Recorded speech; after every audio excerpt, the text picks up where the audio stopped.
Today, I have the privilege of welcoming my friend, James Warren. He's the CEO of Share More Stories. It's a human experience insights company. James is a researcher, a strategist, a writer, and a facilitator who blends storytelling and AI to help companies better understand themselves, their customers, and their communities.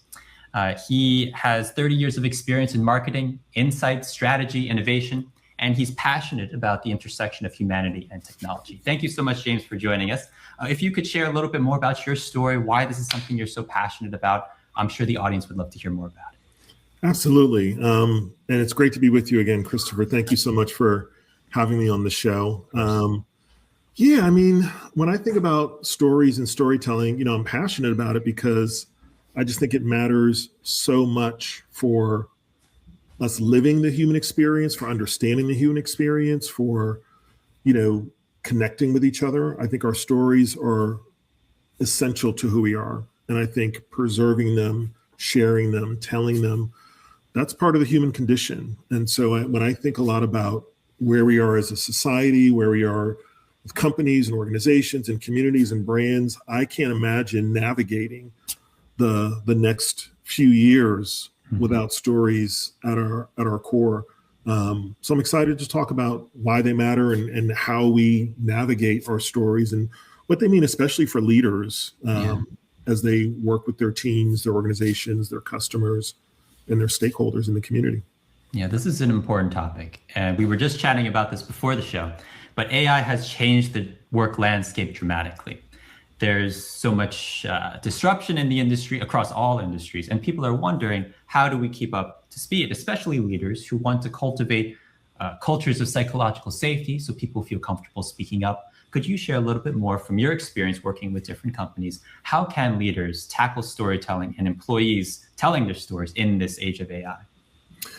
I think sometimes people hear the word stories and their minds go a couple different places. Some of them say, oh, that's touchy-feely and that's not me.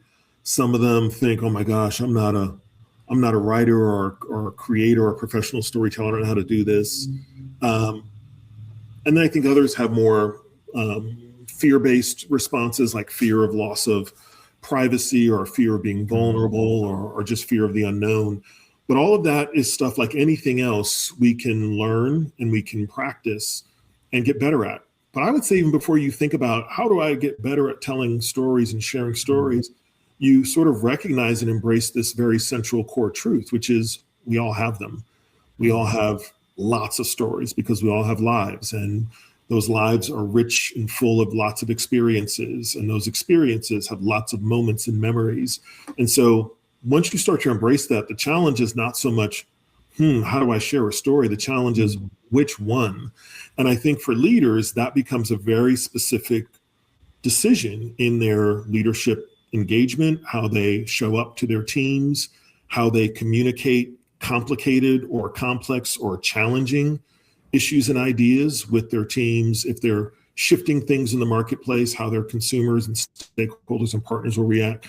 Stories have a way of helping us learn things and connect with things that goes right to our brain, right to our sort of processing, and like, oh, I can make sense of this because I recognize a pattern in this, and that pattern is how we can start to navigate journeys together. We can navigate a journey of change as an organizational leader. We can navigate, a brand promising something transformative in the world. We can do that together because the story makes me realize this could be true because I've seen this true in other places.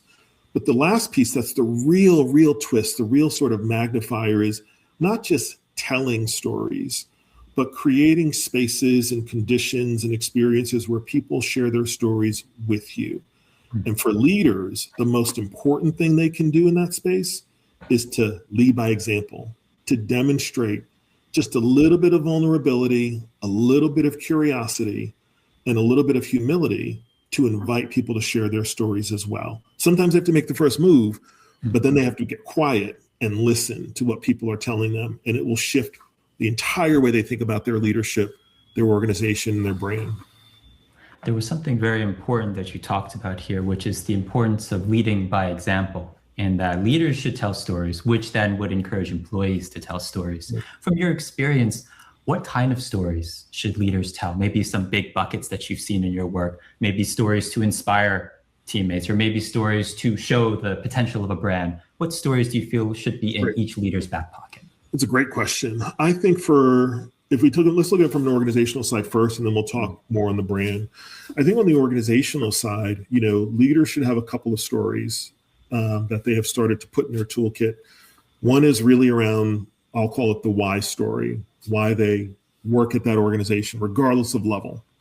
And the why story can be along the lines of, tell me about a time when, or think about a time when, you realized this is really the right place for me. I made the right decision to come to this organization.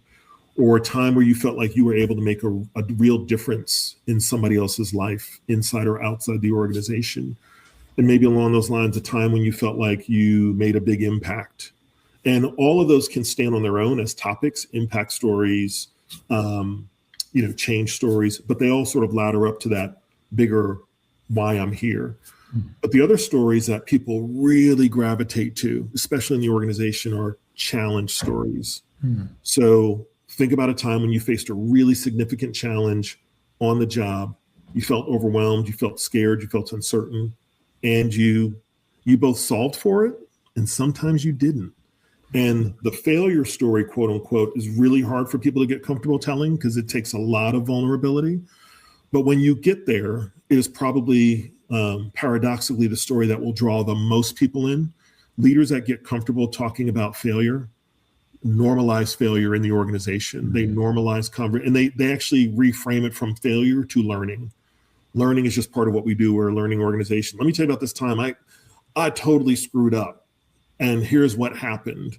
And then you can also tell stories about times when this was a really, really big challenging experience. Biggest challenge I faced in my career at that point, and I wasn't sure it was going to work out, and it did. And here's why I think it worked out, and here's what I learned, but here's who supported me along the way. So when you tell those types of stories, you're giving people lots of hook-on points. It could be hooking on to, I can totally relate to that, or you're making the story bigger than yourself. So that automatically invites them in. So, sort of psychologically, they feel like, this isn't just a self-glorifying story. You're being real with us about how we as a culture navigate change, navigate challenges, and navigate triumphs. And those stories do a lot for the organization. A lot of great examples you just gave of how leaders can lead by example by telling those stories of vulnerability that then encourage employees to be vulnerable, and that fosters a more healthy culture in the organization as a whole. That's right. I do want to dive more into these stories of failure. These come up in my work as a public speaking coach too.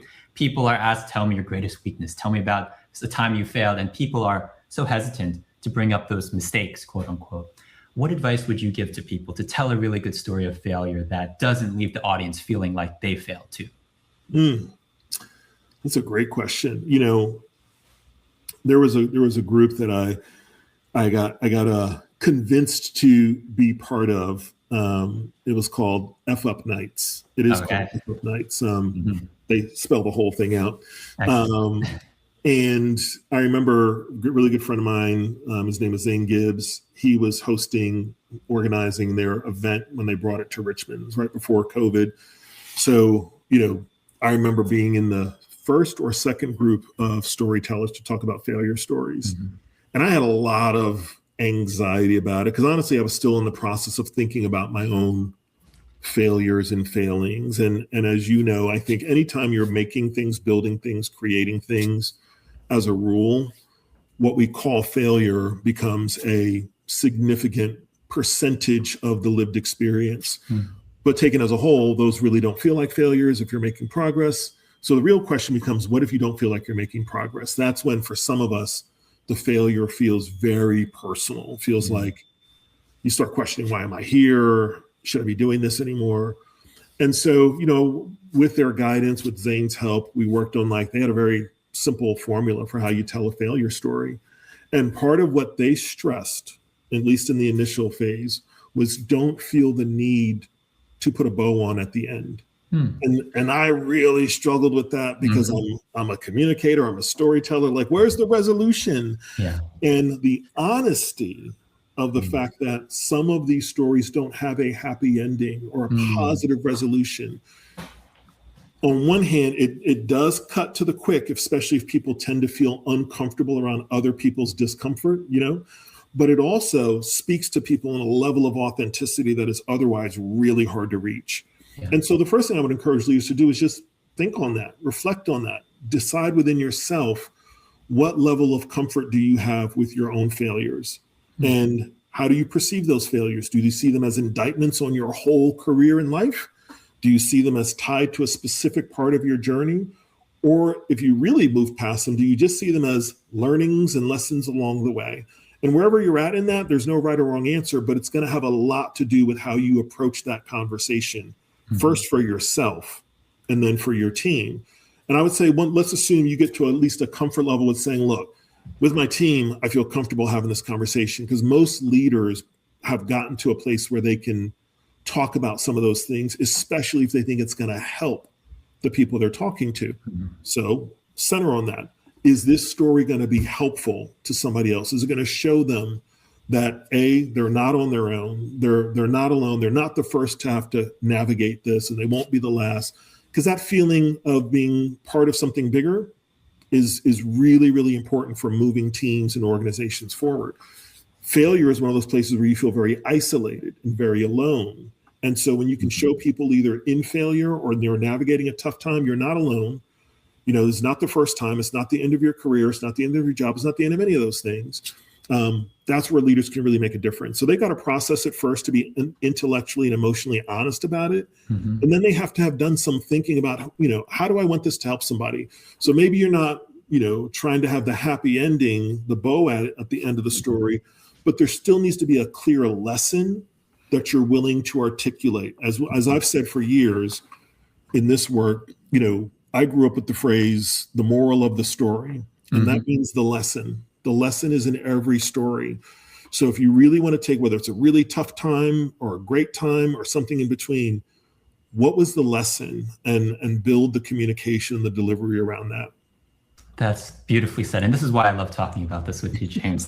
It makes me reflect on how leaders need to cultivate that space with people. And often as leaders, we want to cultivate a certain image, especially on social media. If we made a mistake, okay, let's PR it up. Let's make it go away so we look perfect, quote unquote. But what you're saying is it's important to sit in the mistakes and the vulnerability, because the stories are not about us. They're not for us. They're for the people listening, to help them relate. As Donna in the comments mentioned, stories are talking about failure and challenges that let people relate to each other and connect. I do want to dive more into this topic of emotions in storytelling. This is a huge part of your work with your Seek platform as well, and you can feel free to talk more about it, how you analyze emotions within stories. And I love your perspective on what is the proper role of emotions in storytelling? How should we map them out to tell a really compelling story? I always start with, what is your truth? The story has to be, the world I live in and the world I work in deals with personal stories, which are meant to be stories told by a person generally about their own lived experience. And in our work in the Seek platform, those stories are collected usually to help leaders understand the employee experience, the customer experience, a community experience. So voice of employee, voice of customer, voice of community. And we definitely think other types of self-expression, types of feedback matter. The reason why we focus on stories is because they are unique in that sort of, panorama of different ways people show up, especially right now in the world where so much of what people express or consume is very, very, very, very surface in terms of our social media content. So, this is a little bit of a palate cleanser, if you will, a way to say, let's talk about something maybe a little bit more substantive, and it requires some thought. So the employee or the consumer or the customer or the resident and community is thinking a little bit about their own experience. They're responding to a prompt. And the prompt is designed to say, think about a time when, and that think about a time when is relevant to what the leadership team or our client wants to know more about. And we stress with our leaders, it's not really about, I'm just curious about this thing, because you're asking people to do a thing. There's got to be some stakes, at play here. In other words, you might be trying to solve a really big problem that can make life better for your team or your customers or society. You might be trying to improve their experiences in a meaningful way. And your traditional tools and techniques and data have kind of left you still saying, yeah, but, or I feel this, I sense this, I see it anecdotally, but it's not showing up in the other tools and data I use.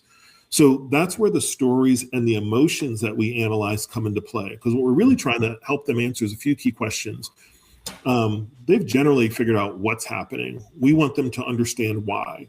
And the why is coming from people's stories, because people can describe an experience that they've had in ways that they won't answer in a survey or won't even say in a focus group.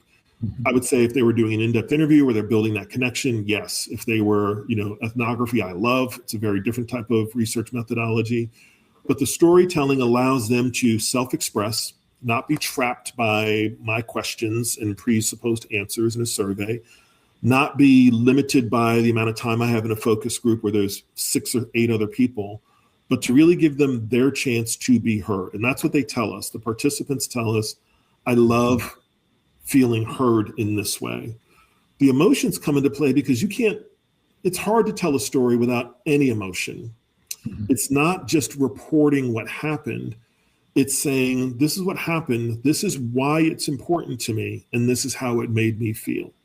And we ask them to answer those questions. And so they do. They tell us what happened, but then they tell us why it's important to them. And that's huge. And then when they describe it, they're using language that has emotion in it. We pick that up. We analyze that in our platform. But they also tell us, I was so angry. I was so frustrated. I mean, that's emotion. But even when they don't say it that explicitly, we're able to read it. And that changes the conversation, especially in culture and in, I would say, brand and product. It has a lot to do with emotion in the experiences, and we can help leaders figure that out. Yeah, you're doing great work in encouraging employees to share their experience in ways that normally they don't feel comfortable doing.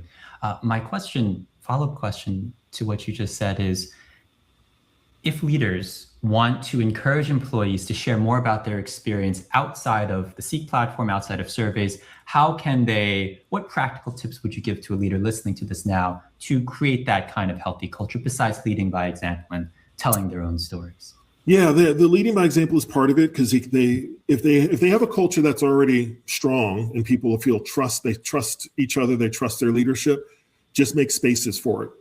Intranet, lunch and learns, employee resource groups, just make occasions and opportunities for people to share and be heard. Get outside the engagement survey construct, create a one-pager for teams to use in staff meetings, team meetings, stand-ups, huddles, so that people practice the habit of working through story. Because again, we tell stories all the time, whether we think we are or not.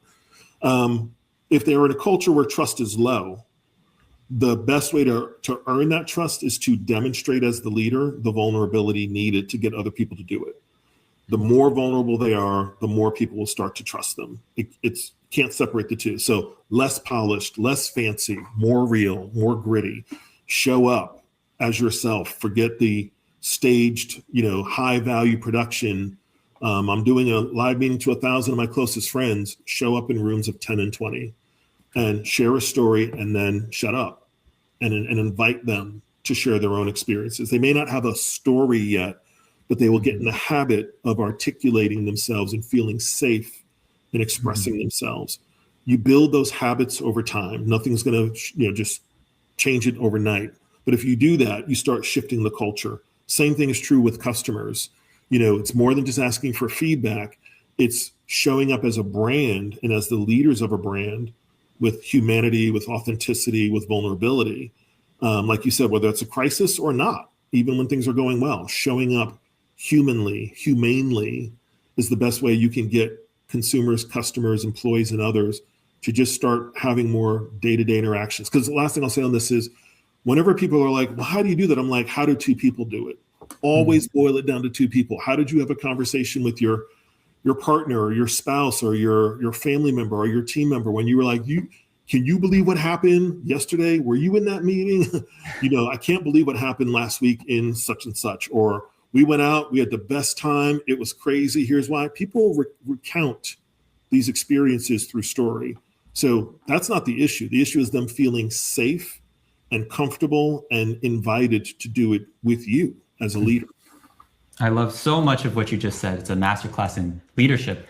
And there was one word that I heard recur over and over, which is trust.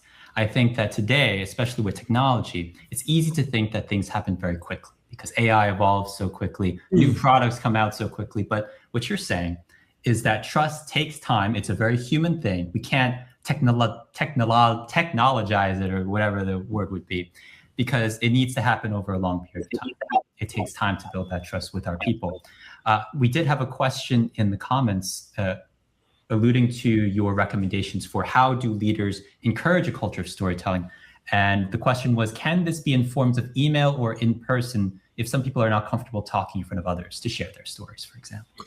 Absolutely. I mean, I think, there's the reflective piece of it, which is usually internal before it ever gets out of a person's head. Mm-hmm. There is the connective piece of it, which is the sharing of a story in any number of formats. I tell people when we do workshops, you can have an audience of one, and that audience can be your screen or your notebook. Getting the story out of your head is more important than how many people you can share it with. But then there's the last piece, which is the communicative aspect, right? So we go from reflective to connective to communicative. And the communicative is the most functional. Who needs to hear this story? Well, if your leadership team is inviting feedback, they're asking for it. So there's some functional way that they have made it easy for you, hopefully, to share your story with them as feedback. Absolutely, it doesn't have to be people talking. In our Seek platform, people write. So same thing they would do in an email, or they can record a story, because some of them are like, I'm not a great typer, it takes me forever. We're still learning the differences in how people share stories in audio versus how they share them in written form, especially when they're responding to a prompt. But if you sort of think about this in an everyday situation at work, creating an email, maybe even an inbox, that you don't want to dehumanize it, but you want to make it clear, there's a process behind this. This is not getting buried in somebody's inbox. We've set up a tool, we've set up a destination. Be very clear and upfront how you will see those stories, how you will use them. The benefit of email is it's super convenient. And for people who are high trust, they're not worried about, who sent it. For people who are concerned about trust or privacy, they may be like, I'm not sending an email from my account to you. You'll know exactly who I am. So that's something you have to think about. Is it an email that's more of a form on the intranet that you can just go to and share your story or experience? So there's different ways. I think the way we think about storytelling is really more story sharing. And that creates lots of ways and opportunities to just start with two. What would make it easy for this person to get their story out and for this person to get their story in? And then you scale from there based on what you're trying to accomplish. If it's employee focused, really high trust, make plenty of opportunities for privacy, and make it easy for people to do at work versus outside of work. Make it easy for people who maybe don't work in an office setting. And so maybe they don't have a laptop. Maybe they have to do it on their phone. If it's outside of the organization, really think hard about breadth. Who are we reaching to? Do people who only sort of interact with us one way get to participate? Or are we making it clear we want to hear from lots of people of lots of backgrounds across our brand experience? So those are different questions to think about. And comfort and comfortability is absolutely one of the key considerations. That's great advice for leaders who want to create that culture of storytelling. And it reminds me of what I consider to be the golden rule for communication, which is we meet people where they are. There's this debate, introverts versus extroverts in meetings, for example. The extroverts are comfortable talking on the spot, but the introverts need some more time to prepare their answers. And we have to meet people where they are by not just encouraging live participation, but also maybe after the meeting, what did people think? And then sharing that over email. Something that made me think of as an introvert myself, and as someone before my public speaking journey who took a while to think of what to say on the spot or to figure out what kind of stories I want to tell. What advice would you give to someone who's beginning their storytelling journey, wants to figure out what stories should I tell to begin with? This is a great question. And this gets at a little bit of the storytelling in the age of AI space, which is, before AI exploded over the last 3 to 4 years, we were already living in a world of the last 10 plus where so much of content was performative. We were already living in a world where platforms and brands were racing to the bottom in terms of how, the attention span is so short. So how short can I make this ad? And I'm like, well, the attention span is short because we've made it short, because we keep trying to cram more and more content into the same mind space, hours in the day. There's only so much space. There's only so much time. The brain can only hold so much. So one of the first things I would say is let go of the idea that this is how I'm going to create a gazillion person audience. That's not the goal. The goal is to express yourself in an honest way so that it finds people who can relate to what you're talking about and maybe helps them see their own experience in a better light. And so it's not about how big or how many. That may come. And if that's your job, you need some of that to come. But if you start it by saying, I need to create a story that 1 million people will want overnight, you won't. If you have to trial and error, you have to experiment. Some of your stories are going to relate to lots of people. Some of them are not. And that's okay. But if you want to be an honest, authentic communicator, if you want to express yourself through story, quantity will help. The more you do it, the more you get better at it. And also the more chances you give people to find your stories, whether you're an aspiring writer, a professional speaker, or a leader who just wants to bring story into your toolkit, or you're a brand leader or an experience leader and you want to use story to understand people like we do. The more you do it, the better you get. So get started. It's like the old expression, the best time to plant a tree was 20 years ago. The second best time is today. Same thing with building your storytelling acumen. Just get started and practice and share, and take in other people's stories, connect with them. That will build your skill set, and also just tune your empathy, which I think is a big part of what stories are about anyway. Stories are fundamentally about empathy. It'll tune your empathy and allow you to connect with more people over time. I think this is a beautiful place to start winding down our episode today on this very human note. The title of the episode was Storytelling in the Age of AI, and I think you pointed out 3 very important things that the audience should take away today. One, if you're a leader listening and you want to cultivate that culture of psychological safety where employees feel comfortable speaking up, sharing their stories, number 1 tip that James shared today is leading by example, sharing your own stories, and therefore people will feel comfortable doing the same. Tip number 2 would be, if you're telling stories, don't feel compelled to tie things up in a bow, especially for stories of failure. It may seem like we need to make it all look nice, but what people connect to is those mistakes, is that vulnerability. And that's what lets people relate to us even more. And the last tip that you just shared would be, if you want to become a better storyteller, don't aim for the stars right away. Storytelling is a skill. And like any skill, it takes time and practice to refine. It's not like AI where in an instant you get an answer. You have to build the muscle, just like confidence, just like speaking, just like anything in communication, or any human skill for that matter. So thank you so much, James, again, for joining us today. I'd love everybody to follow James on LinkedIn. He posts great content on storytelling. I'm going to share in the comments 2 links that people should definitely check out related to James. They will be here very shortly. Okay, there they go. Be sure to check those out. I just posted them in the comments. James's LinkedIn profile, as well as a LinkedIn Live event he's holding next week. And it's about this state of belonging. How can leaders cultivate that state of belonging with their employees, especially given the fast-paced nature of so many organizations today? Well, thank you so much, everybody, for joining. I see in the comments there was a lot of great engagement with a lot of things you were saying, James. And look forward to the episode next week. Thank you again, everybody. Thank you, James, for your time. Thank you. Have a great one.